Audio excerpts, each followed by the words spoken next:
Good afternoon, everybody. My name is Andrew Cohen. I am director of the Jean Beer Blumenfeld Center for Ethics. I also teach here in the philosophy department at Georgia State University.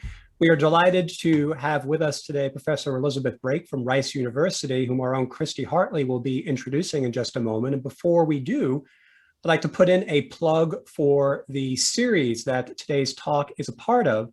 The Blumenfeld Center for Ethics is sponsoring a vibrant speaker series for spring 2021 entitled Ethical Dialogues Across the Virtual University, Multidisciplinary Perspectives.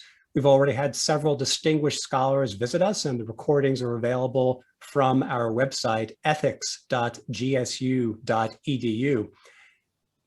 And before we proceed, let me just put in a plug for the upcoming talks. On Friday, April 9th at 9:30 a.m., actually 10:30 a.m. Eastern Time, Professor Brandon Warmke from Bowling Green State University will be joining us to speak on Grandstanding, the Use and Abuse of Moral Talk, a book that he recently co-authored with Justin Tosi.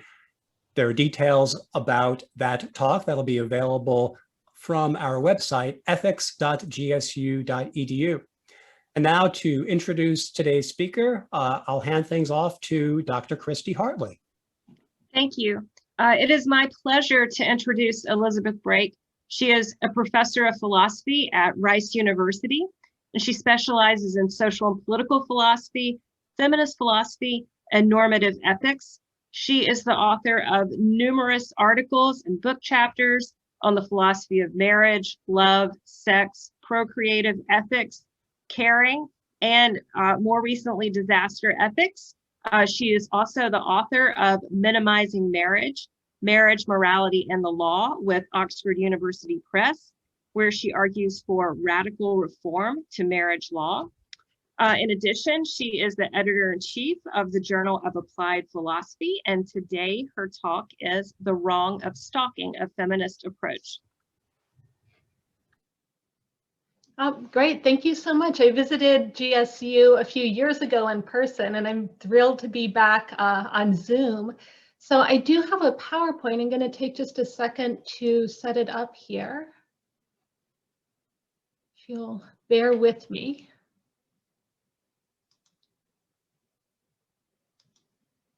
Okay, there we go. Okay, so today I'm going to be talking about the wrong of stalking. So I want to investigate what's wrong with stalking. Stalking presents a puzzle for moral philosophy because it consists in behavior which would normally be morally permissible, like being in public places or sending mail or calling. In fact, many of these behaviors are actually protected liberties. And normally we couldn't limit these freedoms held by others by our own choice. So how does the stalker wrong his victim? And how does her choice limit his liberty by obligating him to stay away? So stalking is widespread and it has serious consequences. Understanding why it's wrong is not just a philosophical puzzle. Ultimately, it could suggest how the law should treat it.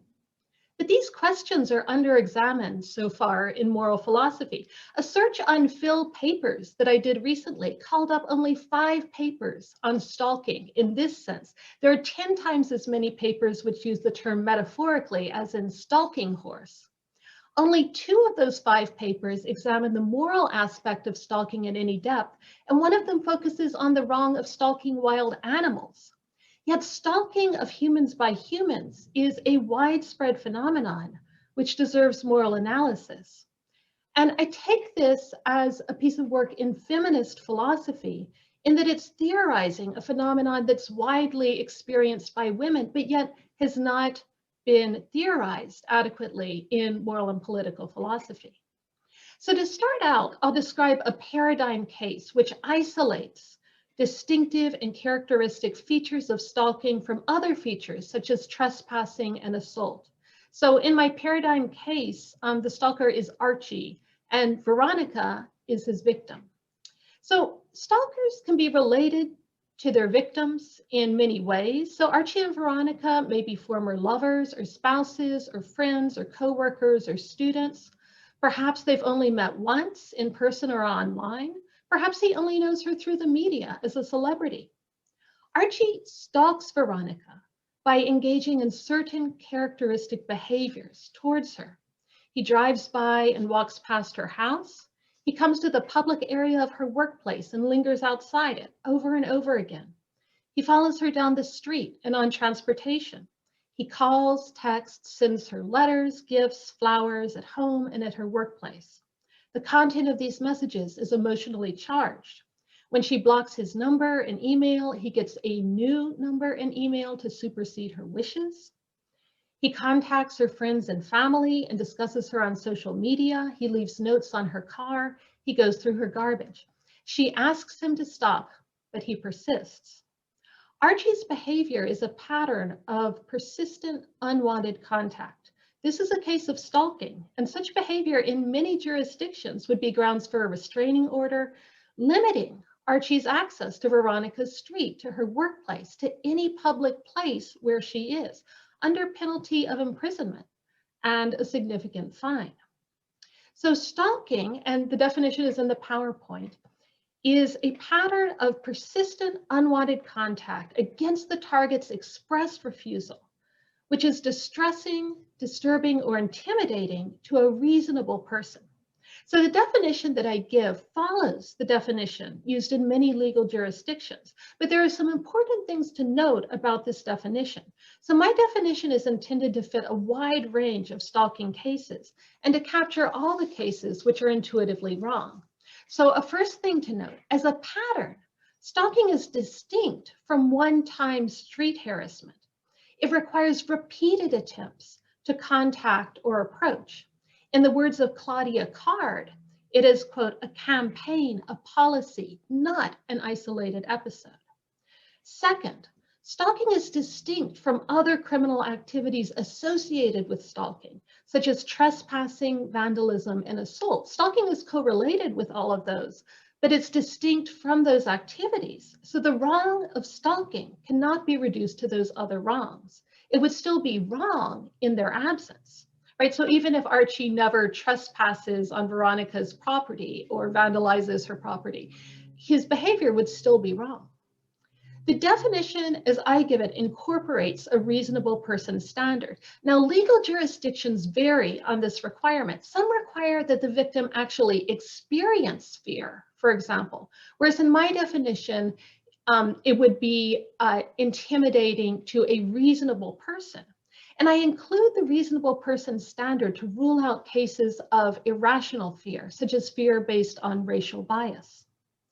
So fourth, I take the requirement that the contact be unwanted to imply that the target explicitly refuses the contact.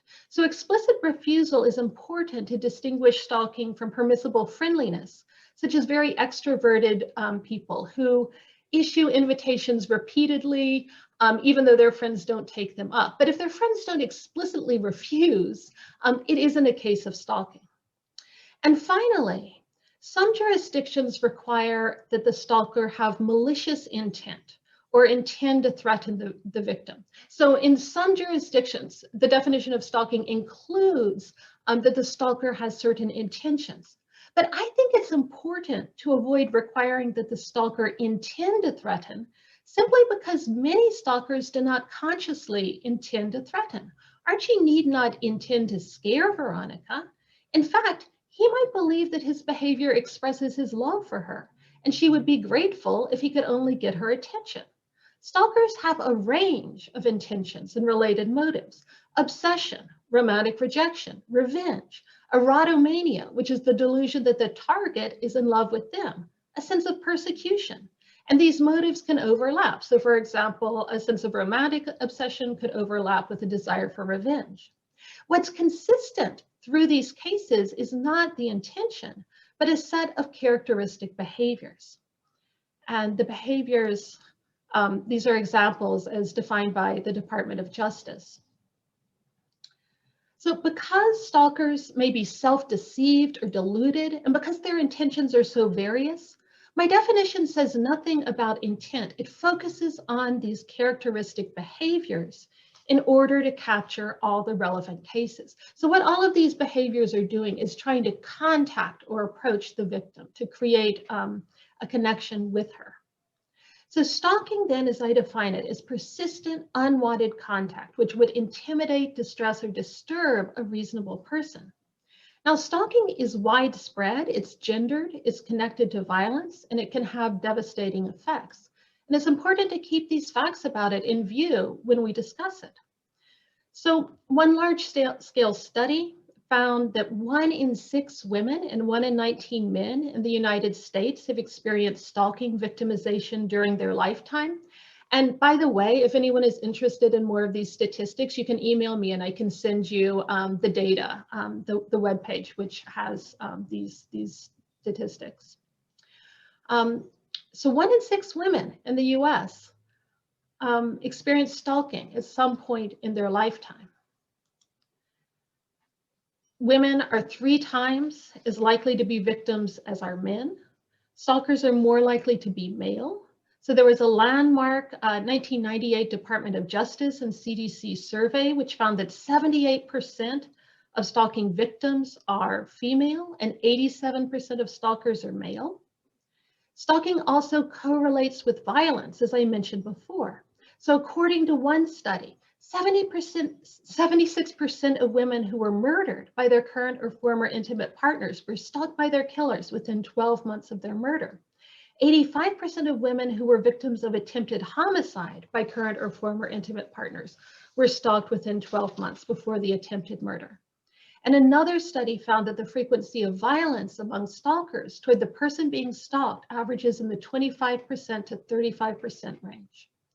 So beyond physical violence, victims experience continuing feelings of fearfulness, PTSD, mental health issues, and disruptions such as missing work or school and having to move.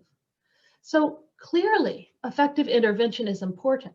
But what intervention is most effective is an empirical question, which I set aside here, right? So there's actually some research that getting a restraining order can actually increase incidence of violence, right? So I'm not saying what the most effective legal intervention is here. My goal is to develop an account of the moral wrong essential to stalking.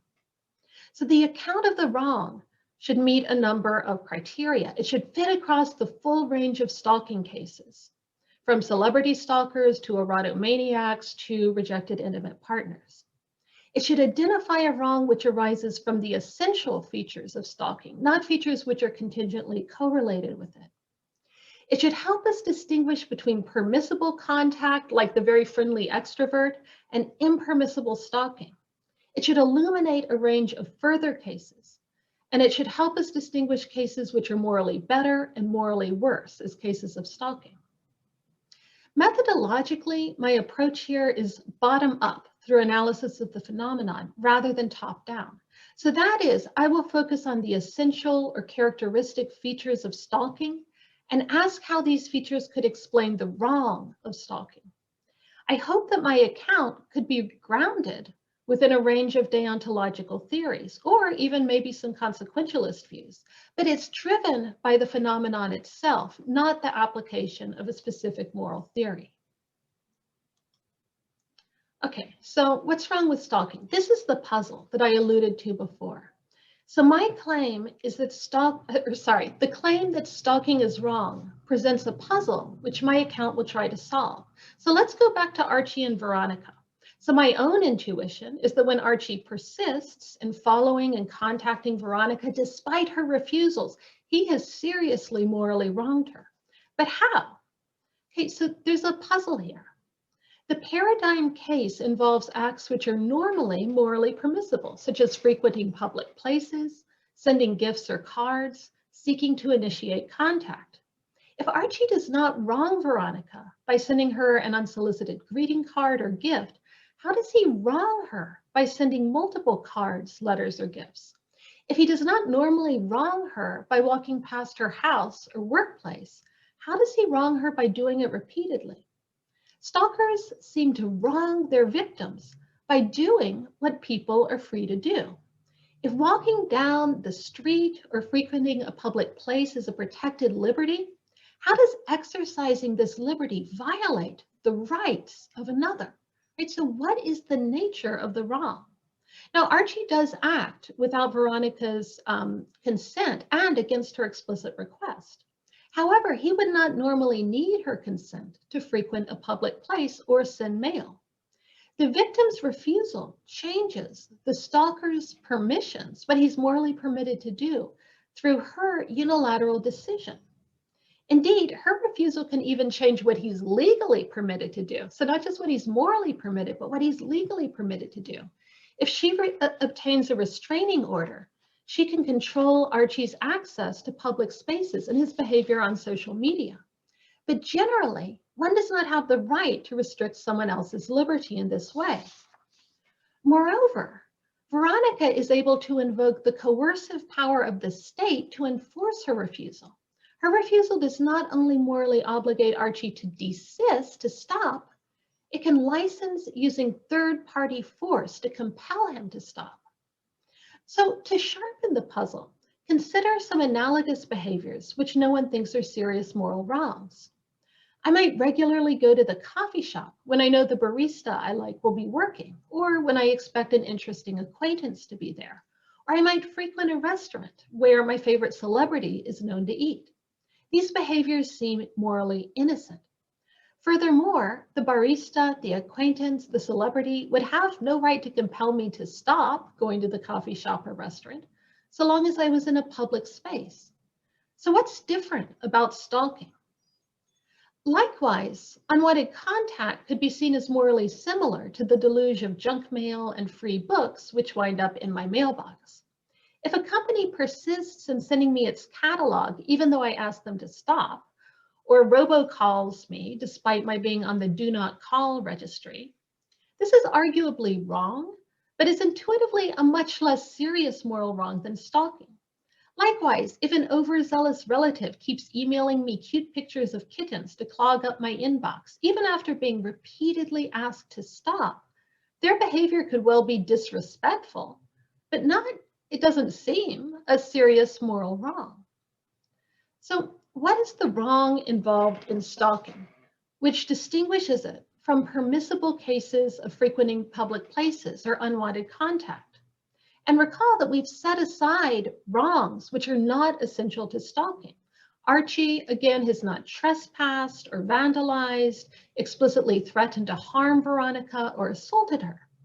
The paradigm case isolates the essential feature of stalking, a pattern of persistent unwanted contact against the target's express refusal, which would be disturbing, distressing, or intimidating to a reasonable person. Okay, so the empirical facts about stalking and its essential features suggest a number of accounts of the wrong involved in stalking. So first, focusing on the gender distribution of stalkers and victims, we might think stalking is wrong because it perpetuates and reflects gendered power imbalances.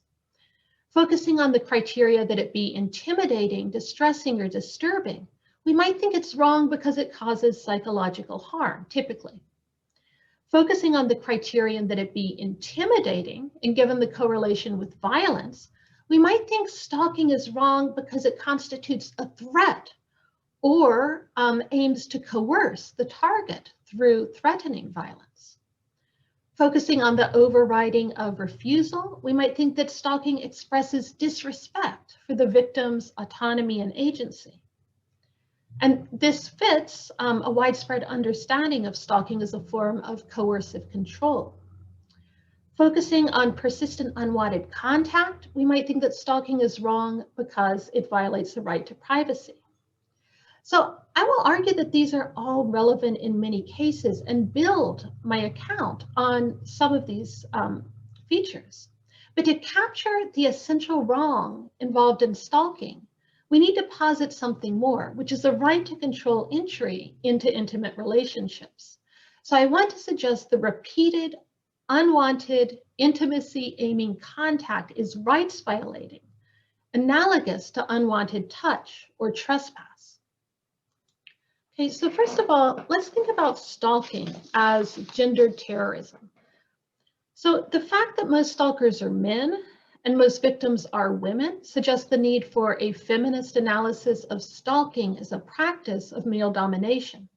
So Claudia Card's analysis of stalking as terrorism provides one such account. And I should say her comments on stalking come in the context of her discussion of domestic violence. So her her comments on stalking in itself are quite brief. So in her book, Confronting Evils, and an earlier paper, Recognizing Terrorism, the one paper in Phil Papers, which I mentioned before, that comes up on stalking, Card argues that stalking and domestic violence are, quote, low-profile terrorism, the systematic uses of terror in the everyday lives of people who may never make headlines. They're not terrorism, according to Card, simply because the sheer number of victims, gravity of harms, and scope of the activities are vast on a scale that we associate with terrorism. Card distinguishes two influential models of terrorism, the coercion model and the group target model. And she wants to argue that with some amendments, stalking or domestic violence more generally fits these models. So on the group target model, terrorist acts target a group of people through harm to randomly selected members of the group, the objective being to harm or oppress the group. On the coercion model, terrorism aims to coerce a primary indirect target through harm to a secondary direct target. So an example would be bombing a building, which is the direct target, to coerce a government, which is the indirect target, to take some action. Now, Card points out that neither model fits stalking and domestic violence without some modifications. The targets of harm are not randomly chosen, as in the group target model of terrorism. And the victim of stalking appears to be both the primary and secondary target, the target of harm and the target of coercion. But despite this, Card applies the group target model to stalking. Women are targeted as members of a group perceived to be vulnerable and violable. They're targeted as members of the group women, although usually not randomly. Further, her analysis of rape terrorism suggests how stalking could be understood on the coercion model. A campaign of rape in war aims to coerce the indirect target, the enemy group, by harming direct targets, women and girls. Drawing on feminist analysis of rape, Card argues that civilian rape, so rape outside wartime, can be understood on the same model. Civilian rape is a practice which targets individual women, the direct targets, to coerce women in general, indirect targets, into supposedly protective relationships with men. The practice thus functions as a protection racket, in her words. Rape is not simply an individual act, she writes, but, quote, a practice which creates an all-pervasive atmosphere of terror for women who would violate the rules that mandate female attachment to male protectors, end quote. On this analysis, it's a practice sustaining compulsory heterosexuality. While Card does not explicitly apply the protection racket model to stalking, it could fit.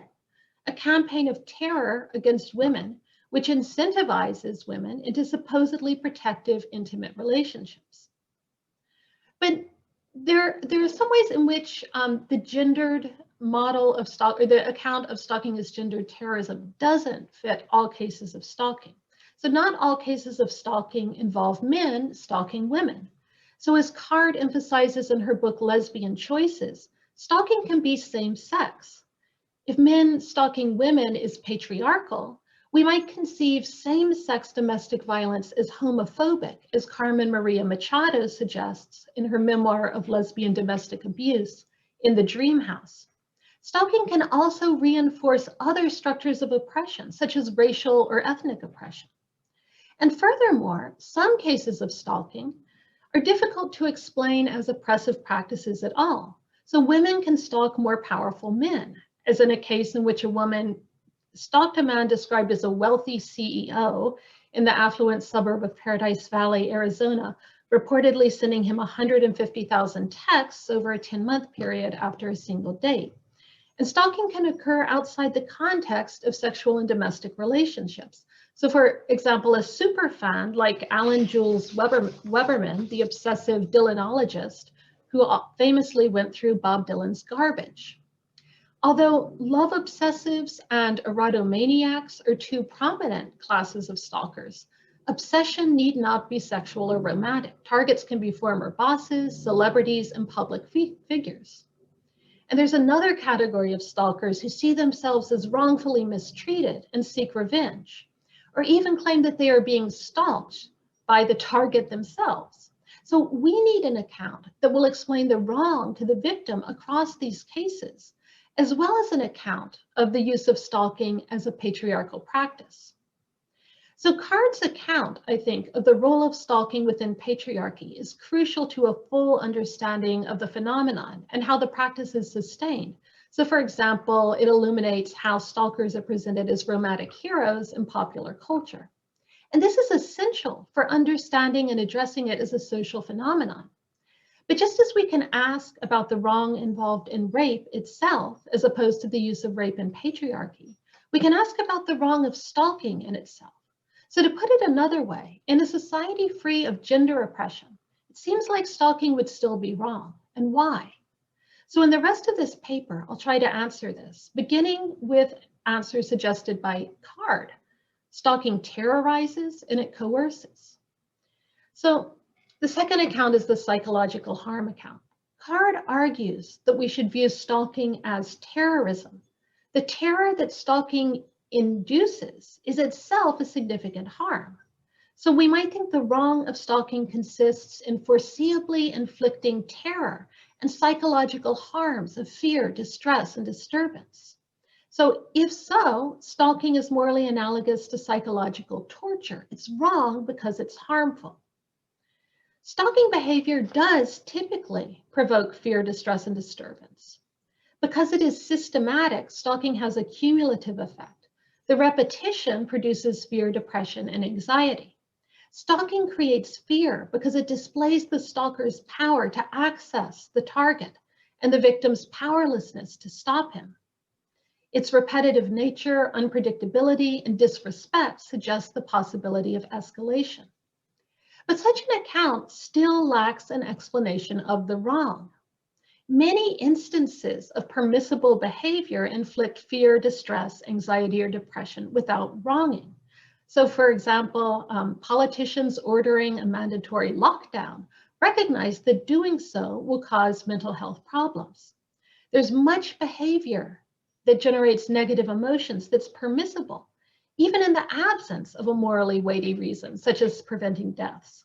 Rejecting a potential friend may produce strong negative emotions. People with strong biases may intensely fear people who look or behave differently.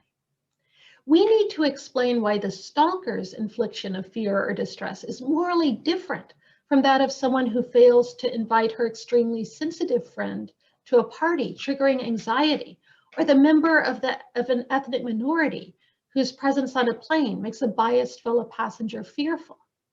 Now, a reasonable person standard, which I've incorporated in the definition, will rule out many such cases. So we might think that foreseeably inflicting fear is impermissible unless such fear is unreasonable, such as fear driven by anxiety or racial bias. However, it's permissible to act in certain ways which produce reasonable fear. So for example, mountain biking on a hiking trail poses a very small risk to hikers, and they're reasonable to fear the bikers. Walking one's dog may cause pedestrians to reasonably fear that the dog will jump on them, but this is permissible. Much behavior imposes risks which it is reasonable to fear, and I assume there's a wide range of reasonable risk aversion. But this behavior is still permissible, so long as the agent takes reasonable precautions. So the wrong of stalking seems to hinge on violating rights. So we can draw on a familiar concept of imputability here. An agent is not responsible for certain bad consequences of her actions if she's acting permissibly. If my permissible behavior causes reasonable fear in bystanders, I am not morally responsible for their fear so long as my behavior is permissible. The stalker is not morally responsible for producing fear unless the fear issues from wrongful behavior. So this returns us to the question, what is the wrong done in stalking? So we can now follow the second suggestion made by Card. And this is the application of the coercion model to stalking. So on Card's view, stalking and domestic violence aim to coerce the target into remaining in an intimate relationship.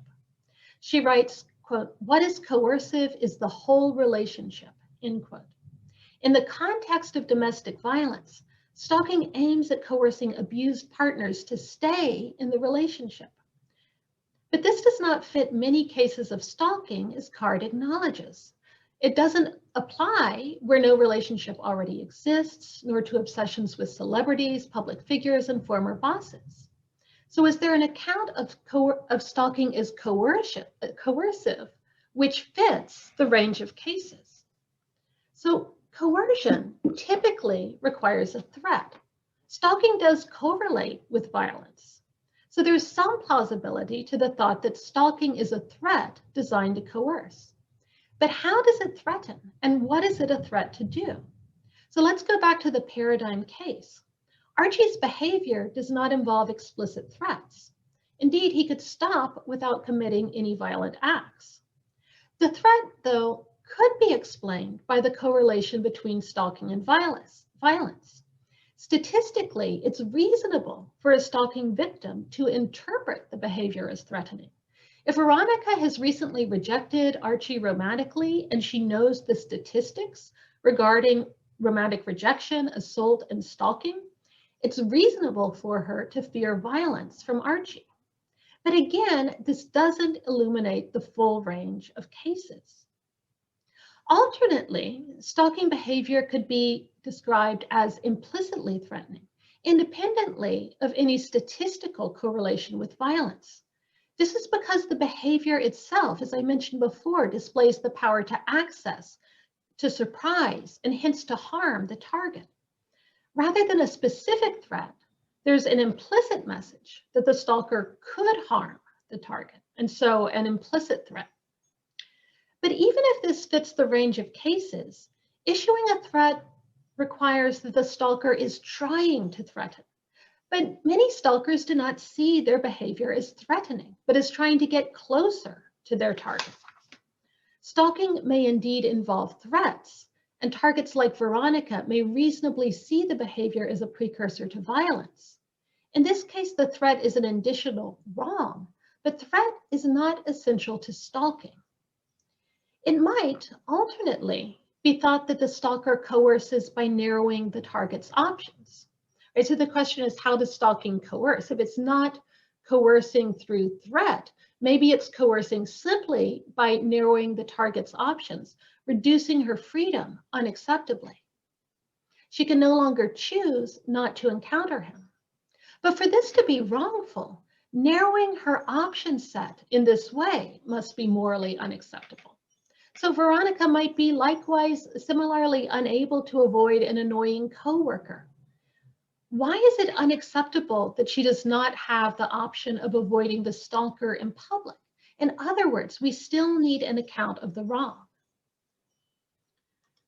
Okay, so let me try out two other accounts quickly before moving to my preferred full account of the wrong of stalking. So stalking consists in a pattern of persistent unwanted contact against the target's express refusal. So this suggests that it disrespects the target's agency or autonomy, treating her as if she does not have the ability or the right to decide who she comes into contact with. But this faces the same problem of locating the wrong as the coercion model did. For such disrespect to be morally problematic, it must be directed at a decision which the target has a right to make. So for example, someone could ask a same-sex couple to stop holding hands in her presence. Their refusal to do so does not disrespect the requester's autonomy because her autonomy does not extend to controlling others. Once again, we encounter the puzzle. How is the target's autonomy disrespected by intrusion into spaces which she does not control? So the thought, I think, intuitively has to be that the stalker disrespects her autonomy because she has a right to avoid him. So the complaint does not pertain to public spaces, it pertains to access to the target herself. So on one conception of privacy, privacy consists in controlling access to oneself. So on that conception, stalking violates a right to privacy. And I think generally stalking is understood as violating a right to privacy. So privacy is a contested concept. We can say more about it in the Q&A, but I'm going to focus on Anita Allen's very influential conception of privacy as restricted access to the person. This seems better able to capture the wrong of stalking. The wrong done by Archie is that he keeps trying to approach Veronica to access her person, and so he's violating her privacy. And that explains the wrong committed through unwanted phone calls, emails, letters, and even cyber stalking. So Allen defends a descriptive concept of privacy as restricted access. And it's important that it's a descriptive concept and not normative. So something could intrude on your privacy without being a violation of privacy, because it's a descriptive concept of what privacy is. So Allen's concept of privacy is restricted access to the person physically and perceptually, informationally and dispositionally, which means access to the person's thoughts, emotions, and so on. If privacy is restricted access to the person, then the stalker plausibly intrudes on privacy through persistently trying to access the target's person. However, while this seems to better capture what's wrong with stalking, it still faces a challenge. When does access to the person violate a coercively enforceable right to privacy? Access to the person occurs on a continuum, from seeing across a room to close physical proximity. Some stalking behaviors, such as Archie's, which occurs in public and at a distance, is on the weaker end. It might seem that the demarcation between access which violates the right to privacy and that which does not is the public-private distinction. Accordingly, violations of the right to privacy would occur when there are intrusions into places where we expect privacy, not in public spaces. It might seem that someone only stalking in public spaces does not violate privacy. After all, we do not reasonably expect to be inaccessible in public in the same way which we do in private. But Allen argues that privacy can be violated even in public, such as through an upskirt photo that someone's unaware of and doesn't consent to. What changes from private spaces to public spaces is the standard of what one can reasonably expect in terms of restricting access. But much stalking behavior, such as visual and physical proximity in public, does not in itself seem to violate a coercively enforceable right to privacy. If a stalker is not physically touching or restricting the target, but following at a distance or watching, what distinguishes this behavior from people watching at a cafe table, which might intrude on privacy, but surely doesn't wrongfully violate it? The kind of privacy intrusions in public which stalking behavior consists in do not normally meet the bar of violating a right to privacy. So I want to suggest that we focus on the feature of stalking that it's repeated and persistent. The problem is not just the attempt to access the person, but the attempt to do so repeatedly and persistently through a pattern of attempted contact. My suggestion is that the wrong of stalking consists in forcing an intimate personal relationship on the target. Through the pattern of behavior characteristic of stalking, the stalker forces this intimate personal relationship. So my account posits that there's a right to control entry into intimate personal relationships, which stalking violates. So such a right could be grounded within a number of deontological theories. My point is that we need to posit such a right to capture the wrong of stalking in a way which distinguishes it from comparatively minor intrusions on privacy. So this account differs from the account of stalking as violating a right to privacy by focusing not on the attempt to access the person, but on a pattern of access which forces a relationship.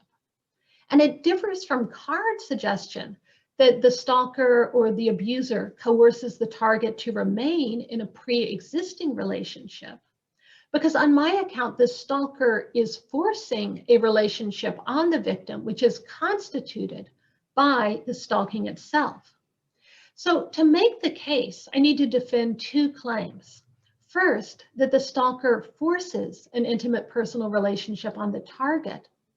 And second, that our interest in being able to refuse such intimate personal relationships is weighty enough to ground a right. So first, how does the stalker force an intimate personal relationship on the target? Okay, so for one thing, stalking behaviors are precisely the behaviors typical of intimate personal relationships. Behaviors seeking and expressing closeness, such as meeting regularly and contacting one another. Behaviorally, stalking mimics an intimate personal relationship, at least on one side.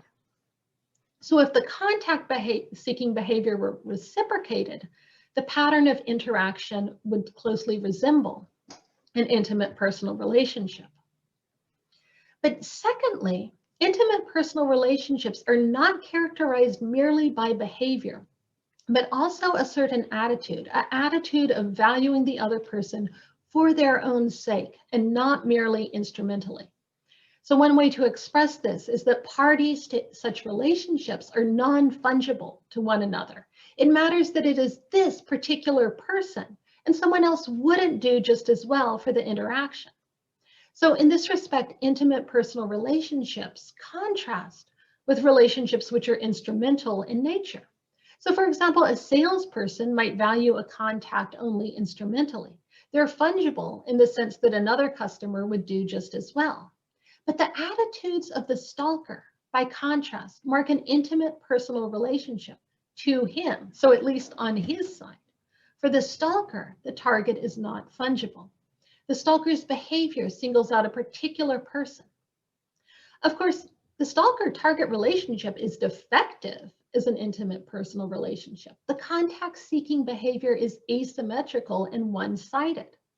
So the stalker is creating on his side an intimate personal relationship which he is forcing on the target.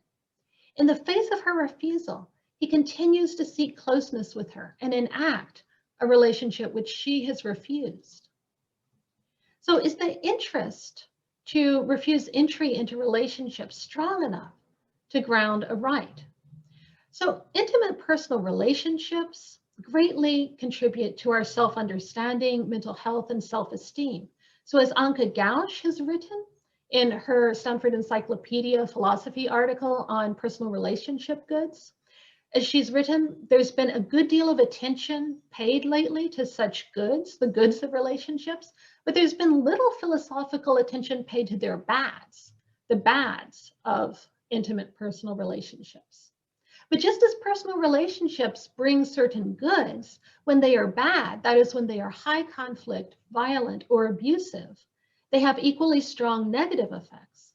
And these are widely supported empirical psychological claims. So the significant intrinsic and instrumental harms of bad relationships provide strong reason for thinking we have a right to control our entry into relationships. So a subsidiary argument depends on the claim that personal relationships are normally important goods. If this is so, and we only have limited capacity for close personal relationships, then having them forced upon us reduces our capacity to access these important goods. Not only does the right to control entry into relationships allow us to avoid bad ones, it enables us to have more good ones. So in the case of the stalker, he's forcing the relationship through physical proximity and contact. His approach violates her right to refuse a relationship because his behavior constitutes the relationship. In order to refuse the relationship, the target must be able to refuse his approaches. Compelling him to stop and using third-party force, if necessary, is her only means of refusing the relationship. So there are a number of potential objections. I'd like to address. I see I have about 5 minutes left, so I think I will skip some of them. So calling this a moral right might seem overly strong to some people, but I think it's a benefit of the account if it moves the goalposts on what kind of attention and intimacy-seeking behavior we consider permissible. Women are often expected to provide extensive and burdensome care, attention, and emotional labor simply because they are women. Recognizing a right against the more egregious instances of such expectations seems to me a benefit of my account. Now, this is in tension with what Kimberly Brownlee has recently been arguing for as social human rights, which are rights to access interpersonal relationships. So Brownlee argues that social human rights could directly place claims on others in cases where the claimant is especially dependent and has no other way to access a relationship. So I think a really strong example for her view is that of a lonely child. Right, so it seems like a lonely child has a claim to a relationship from nearby concerned adults.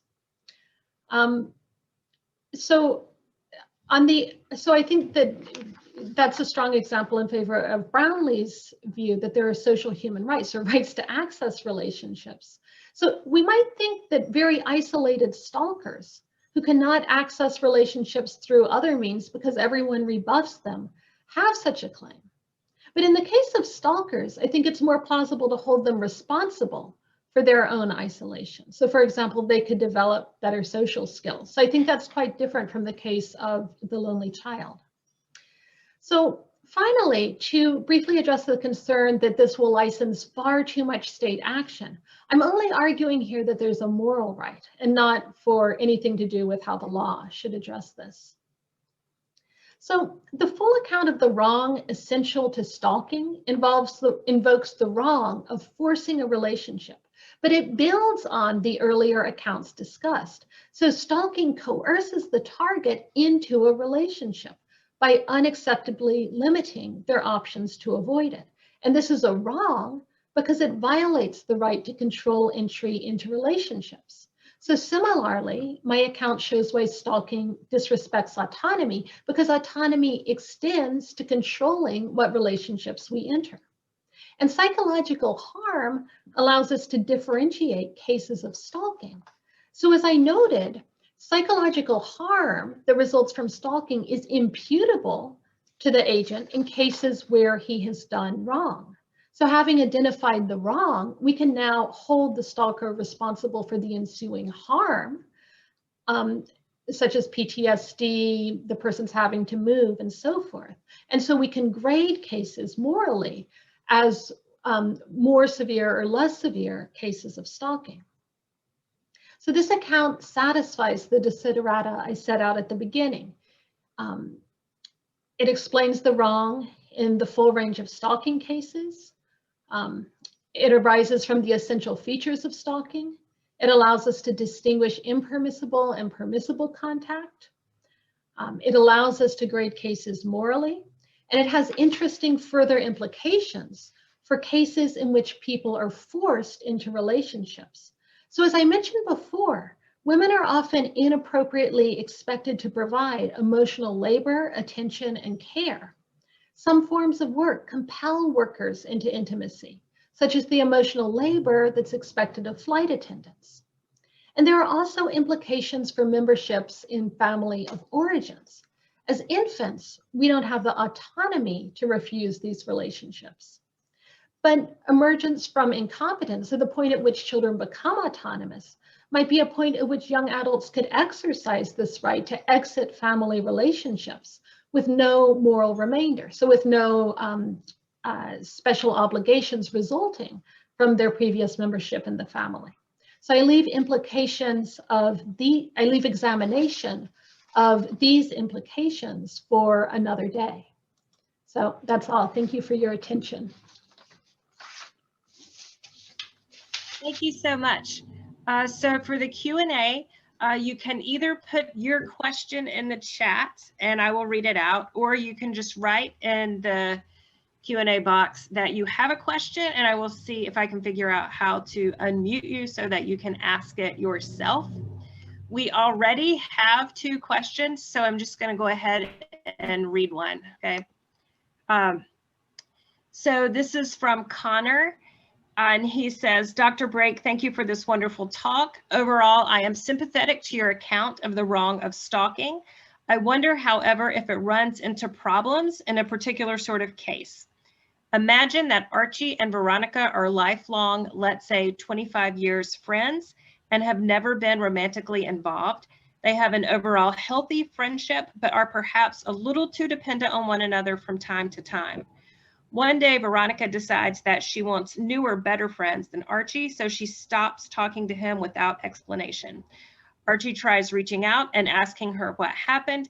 She doesn't respond. He tries multiple times after that. Then he starts showing up at places she normally goes to get an explanation for why she is no longer talking to him. On your understanding, he is engaging in stalking behaviors, but it seems that perhaps in this case, he has rightful claims on Veronica that override the right she has to keep people out of intimate relationships with her. Yeah. Oh, good. Thank you very much. That's a great example. I really, I'm writing it down. That's really a great example. So I think the way I would want to deal with that is to distinguish between justice and virtue. So I think, for example, of Judith Jarvis Thompson's paper, A Defense of Abortion, which you might be familiar with, the idea that we can act in ways that are within our rights, but are also morally callous or indecent. Right, so I'd like to draw a distinction between exercising our rights and then other categories of moral assessments, such as unkindness, right? And those seem to fall within the remit of virtue as opposed to rights. So I think what I want to say about this case is, given their long friendship, Veronica has accrued special obligations of virtue or imperfect duties, which include kindness or some type of accountability. So we could morally criticize Veronica and say, in this situation, she's acted unkindly, but that's a failure in virtue. And I think that doesn't conflict with saying that she still has a right to refuse this relationship, to end this relationship, and then to refuse Archie's contact. And so that in exercising her rights, she is acting perhaps unkindly. But nevertheless, she has those rights, and Archie has no right to contact her. He could complain that she's been unkind, that there's been a failure in virtue, but I don't think he can claim that he has a right to contact her. So I want to say that the kinds of special obligations to kindness, accountability, tact, and so forth that arise in personal relationships are matters of virtue as opposed to matters of rights or of justice. I think the other thing I'll just say here, I kind of skipped over this part for reasons of time, but I think there's a really important question about how do you set the bar of what counts as forcing a relationship. So in my view, the way that you're going to distinguish between permissible and impermissible contact depends on whether or not the person is forcing a relationship. So I think, again, it seems pretty clear at one end, if he calls her a few times or texts a few times, that's not, that wouldn't rise to the level of forcing her to be in a relationship. If he does so like 10,000 times, that's clearly trying to force a relationship. So at what point does the repeated behavior rise to the level of forcing a relationship? I think that's a really important question. And that's how my account would distinguish permissible and impermissible contact. But where your example is really interesting is that there was a prior relationship that she's now exercised her right to leave. So you might be tempted to say, well, he's not like forcing a relationship. He's continuing this ongoing relationship that they've been enmeshed in. But what I want to say is that Veronica has the right to unilaterally end that relationship. Now, she might have what I called earlier the moral remainder, where she's still required to be, where she's still to be fully virtuous, should be kind and so forth in doing so. But she has the right to cut that relationship off, just as in a romantic relationship. Partners have the right to cut it off unilaterally, even though they might do so in ways that are unkind, certainly, that fail in being virtuous. Yeah, so that's how I want to answer. But yeah, thank you. That's a great example. Okay, and this is just a follow-up on Connors. So you want to describe the harm as a violation of a right to control entry into an intimate relationship, and you would not want to say it violates a right to control entry or continued participation in an intimate relationship, because Connor's example brings that up, and I had thought about it during the talk, but is the timing essential such that there has to be a clear ending of the relationship, and we're seeing Archie in this case as wanting to force a new relationship? Otherwise, you could just describe it as violating a right to control entry or continued participation in. Right. Yeah, so that's good. Entry or continued participation in. I think, sorry, I take notes because I'm writing all this down because it's so helpful. Yeah, so I mean, one thing I've been thinking about, and I'm not kind of clear enough yet on, is like, what exactly does a relationship consist in? What is it to force a relationship? I think what I'm tempted to say is that Veronica ends the relationship, when she decides to stop being friends with Archie. And so for him then to continue trying to force it would be forcing entry into a new relationship. Yes, I think there's a question here about how do we individuate relationships? Would it be the same relationship or would it be a new relationship? Yeah, so I think I have to go one way or the other, which is either just say, well, they're individuated by like, the time periods, so they can end, and then it's a new relationship. So it really is just a right to control entry. But yeah, another solution, if you want to think of it as the same relationship, just stopping and starting over time, which I can see that idea also has some appeal, right? So you think about these couples. There's a wonderful book by Stanley Cavell on comedies of remarriage called Pursuits of Happiness. And so he looks at these couples in Hollywood movies who like break up and remarry and break up and remarry.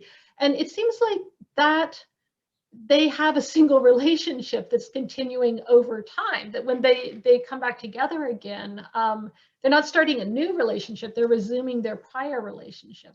Yes, I can see the temptation of thinking about it as just one relationship and not a new relationship. Yeah, so in that case, I think I would want to say, it's a right to control entry into or participation in a relationship. I mean, maybe just a right to control participation in relationship is the best way to put it. Yeah, because I do think we need to say that people can end relationships unilaterally. And I think that's a lot clearer when we think about romantic relationships. It just tends to happen less often with friendships, that there's that kind of sharp break. Okay, so Anastasia is next on the queue, and I'm going to try to figure out how to, let's see. So I'm trying to do what Andrew, I go to attendees. Anastasia. Hello, can you hear me? Yes. Yeah. Hi, I'm Anastasia. I'm a philosophy MA student here. First, thank you so much for your talk and for such a careful analysis of this, really persisting phenomenon. My question is meant to address the expressed refusal by the victim as part of stalking definition. You presented the way in which stalking can be seen as a symptom of patriarchy, but you also have offered us an analysis of the wrong of stalking as such. And it is still a little bit difficult for me to separate the everyday realities of patriarchal norm enforcement and the psychological harms that are experienced by the victims of stalking. I think that a large part of fear and anxiety that comes with stalking is coming from the realization that unless the case is really extreme, a woman isn't supposed to go to police. And if she goes to police, it is likely not to be taken seriously. And the thought is that she's probably presenting herself in a way that provokes the stalker somehow. Furthermore, stalking to me seems like a symbol of man's presumed permissibility to act in these intrusive ways. And the social failure to respond to it effectively only seems to reinforce this permissibility assumption. So the thought then is that what else does this man might find permissible to do?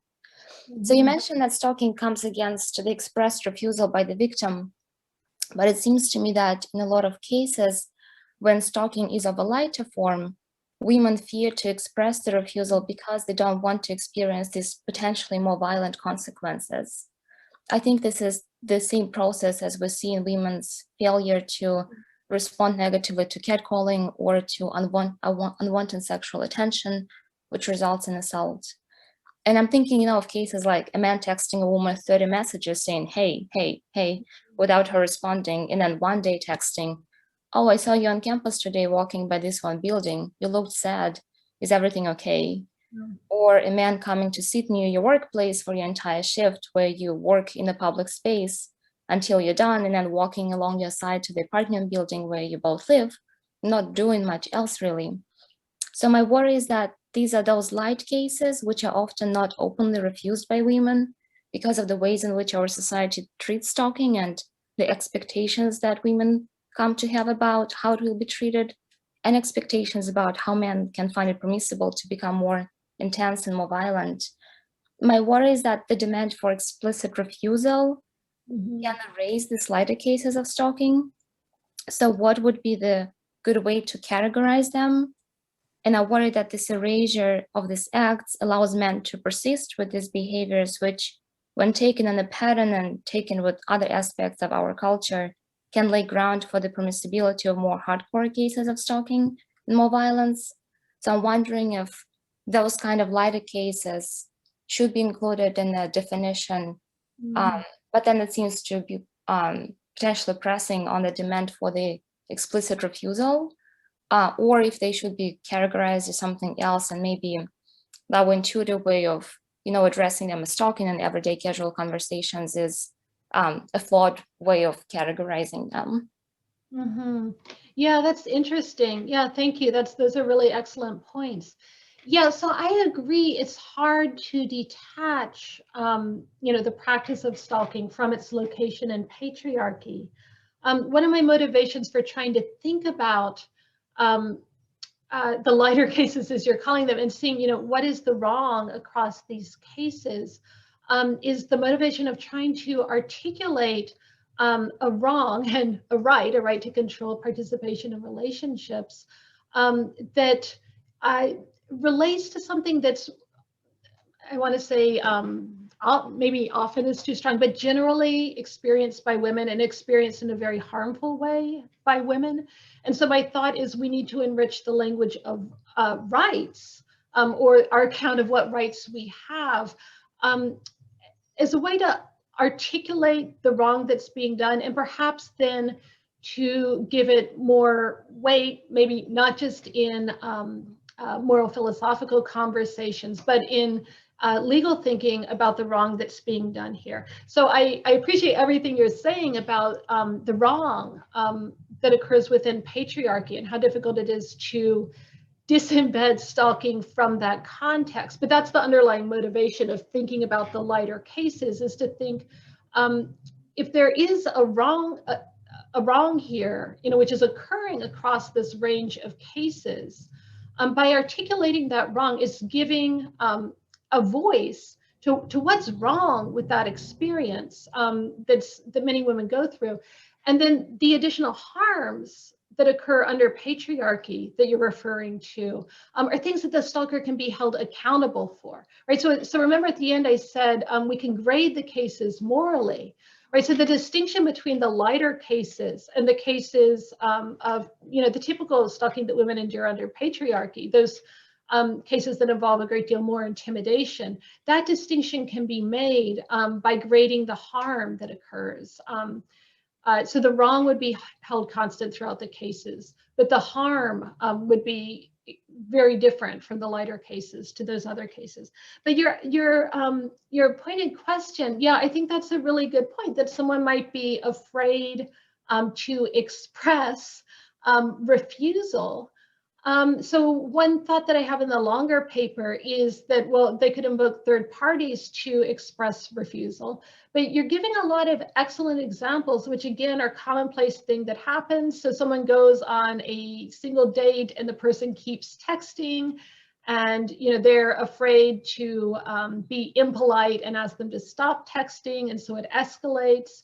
And they're afraid that if they do ask them to stop texting, that it might escalate in some other way. And so in that case, the person might be afraid even to go to a third party. And in the cases like the person following them home from the restaurant, they just might not have a third party to call on in that instance. So one way that I think that problem could be dealt with is if we think about using social norms to communicate refusal. So the way that I've laid it out in the paper is the target explicitly expresses refusal or calls on a third party to express refusal on her behalf. But I think we could also think about, what if social norms were changed so that if I were to continue walking away, or I were not to respond to like 5 texts, that communicates refusal, that's socially seen as communicating refusal, right? So I think we can think about the ways in which refusal could be tacitly or implicitly expressed, and that we could change those ways through changing social norms. But as you're pointing out, they're embedded in a larger context of violence, right? So it's not just that, you know, for some people, apparently, there's not a social norm of desisting after someone doesn't answer their texts repeatedly. But there's also this larger pattern of violence. Yeah, and I think that's a good, I mean, it's hard to see like how to address that larger problem, right? So how do we address the fact that even if social norms were different, someone still might be afraid to communicate refusal because it then might trigger escalation and violence. So it seems like, I mean, there's just a larger problem there. How do we address gendered violence? I think, which goes beyond the account of stalking. But I think, you know, where this is pushing me is the thought that, you know, the account of refusal in the paper has to be sensitive to the various ways that people might feel pressure or might feel unable to refuse, because the contact itself is seen as threatening. Yeah, so sorry, your comments are really great, and they're sparking a lot of thought in me. But yeah, I think the one thing that the one conclusion that I'm drawing right now is that I really need to refine the account to be more sensitive to the various reasons people might have for not explicitly or implicitly expressing refusal. And so then how do we think about what constitutes stalking, or the definition of stalking, if explicit refusal needs to be at least heavily qualified? So maybe something like, yeah, Thank go on. you so much. Yeah, you know, I think this is a great way of dealing with that, actually, with this worry, you know, the kind of trying to work out the good way of perhaps, you know, changing our understanding of refusal. And it makes me think about how sexual consent is still often considered to be just passive failure to object. Yeah. And I think that's similarly, it might be a similar kind of project of, you know, working out what do we count to be the refusal.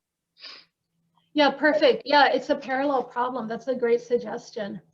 Yeah, and then, I mean, there's still this, you know, the looming background, you know, threat of violence, which, but yeah, I think thinking more carefully through the nuances of refusal and how that's communicated, and, you know, what normatively counts as consent is a really important piece of the project. Yeah, thank you very much. Sherry is next on the queue. Hey, can you hear me? Great. Thanks so much for the talk. It was really thought-provoking, and the last back and forth was really thought-provoking too. I hope I can come back to my last question without losing focus on it. So, so you were talking about, you know, the two claims you have to defend are that stalking forces an intimate relationship, and that we have a right to control who we have an intimate relationship with. So one thing I'm wondering if you can expand on a little bit is like the relationship between the force and the intimacy, there seems to be an interesting tension for me, which is that when I think about an intimate relationship, I think that it's kind of inherently bilateral. Like it has to involve both the person attempting, like the stalker is attempting to make an intimate relationship, but I wouldn't call it an intimate relationship unless the person being stalked sort of also had some sort of care for the other person in some way or something like that. Like there has to be like some sort of back and forth for it to count as intimate. So in that way, it seems hard to understand what it'd be to force an intimate relationship. You can force a relationship just by, like showing up at the person's work or trying to, make conversation. But if the other person just has absolutely no regard for this person or doesn't like them at all, then in that sense, is it an intimate relationship? And perhaps I'm using intimate in a different way than you are, and that's maybe what's leading to my confusion here. I was just wondering if you could talk about that tension. Yeah. Yeah, no, I mean, I think it's the confusing area that I'm still trying to theorize.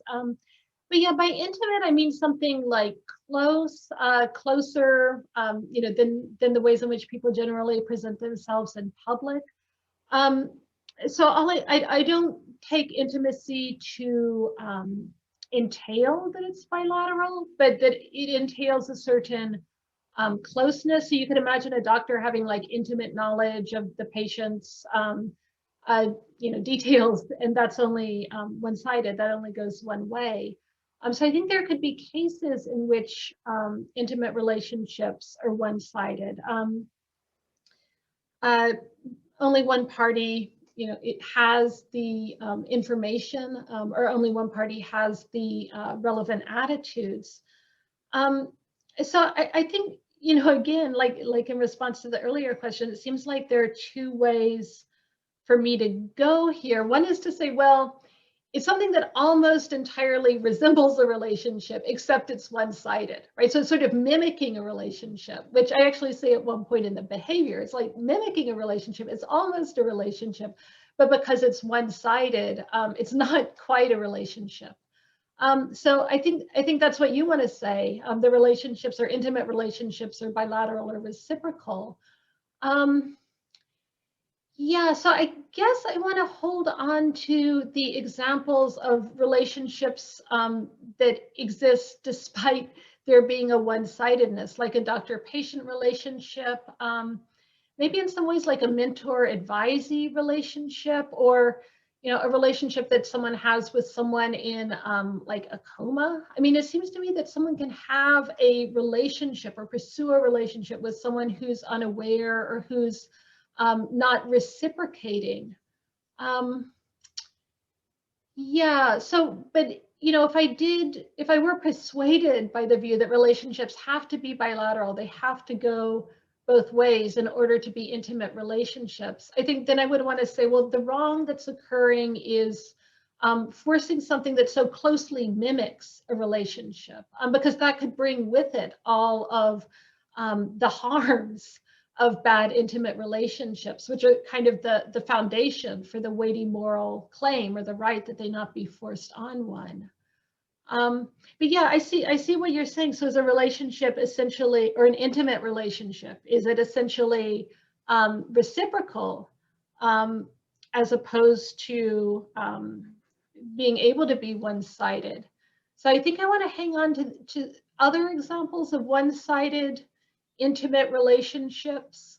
But if it turns out that they are reciprocal, then I think the wrong has to be forcing something that's so closely mimicking an intimate relationship. Because like I just said, that would also have the same distinctive, or risk having the same distinctive harms of bad relationships, right? So it doesn't seem like in terms of those harmful outcomes, that whether it's like mimicking a relationship or actually is a relationship would matter from the psychological point of view of the target.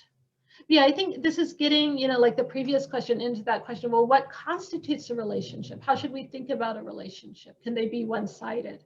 Yeah, and that's an excellent question. Okay, thank you.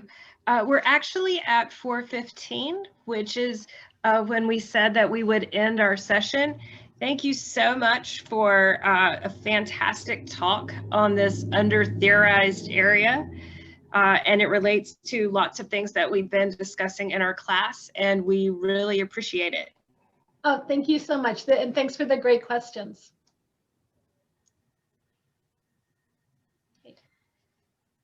Andrew, can you tell us what to do from here?